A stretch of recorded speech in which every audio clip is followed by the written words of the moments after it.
When you import a file, CapCut automatically adjusts whether it's a horizontal video or it's a vertical video. So this example is a vertical video, but if you need to change the aspect ratio, this is where you'll come to change it. If you create long form YouTube videos, it would be 16:9. And for short form videos like Instagram Reels or TikTok, that would be 9:16. So when you have your clip on the timeline, you can come here and click Zoom to Fit Timeline, and it will fit nicely on your screen.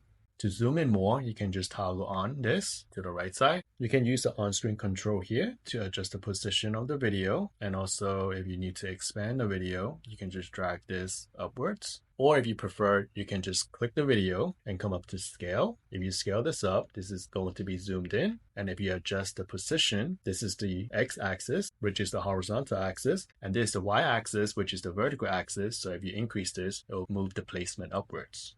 And to revert this to the original positioning, you can just change this to 0, change this to 0, and change the scale back to 100.